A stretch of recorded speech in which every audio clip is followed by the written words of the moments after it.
Why Christianity is returning to its roots. Part 1 of the Messianic Evangelical Bridge series. First, the early church was Jewish. Before Christianity spread across continents, it lived inside a very specific world, the Jewish world of the first century. The earliest believers didn't think of themselves as starting a new religion. They saw themselves as participating in the same covenant story God had been telling since Abraham. The book of Acts shows us clearly.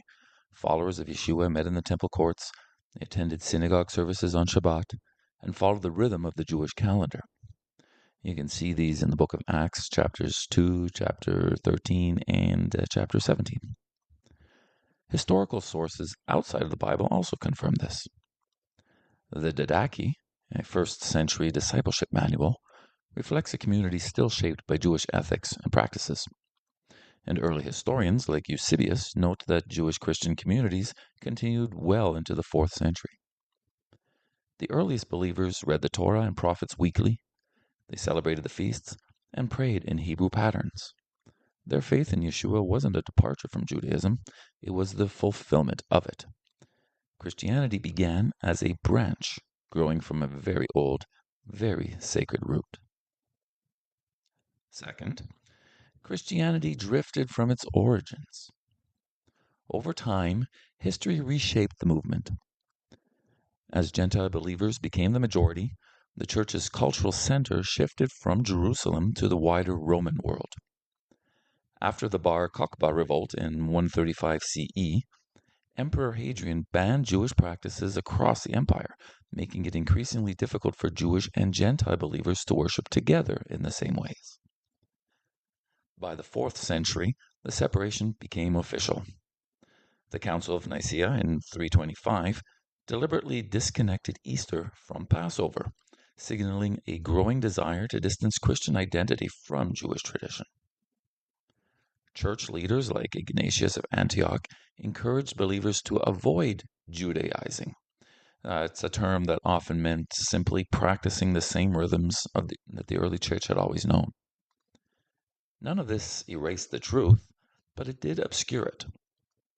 Many Christians inherited a version of the faith that feels disconnected from its original context, a two-story Bible, a Sunday-only rhythm, a Messiah who feels strangely detached from his own people. The result is a quiet ache for something older, deeper, more rooted.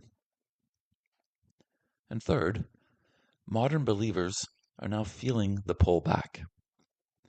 Across denominations, generations, and continents, Christians are rediscovering the Jewish world of Jesus, and it's transforming their faith. This isn't speculation, it's measurable. Pew Research reports that nearly half of American Christians express interest in the Jewish roots of their faith. Evangelical seminaries are adding courses on the Second Temple Judaism, Hebrew context, and the Jewishness of Jesus. Messianic congregations have grown significantly since the 1970s, with thousands worldwide today. Worship music, it increasingly incorporates Hebrew phrases, biblical feasts, and themes from the Torah. People are hungry for authenticity. They want a faith that feels ancient, not invented.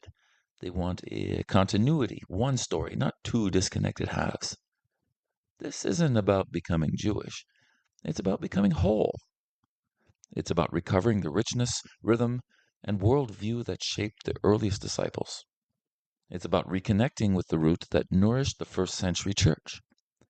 It's about stepping into a faith that feels both biblically and deeply alive. Christianity's future may look more like its past, not as nostalgia, but as renewal.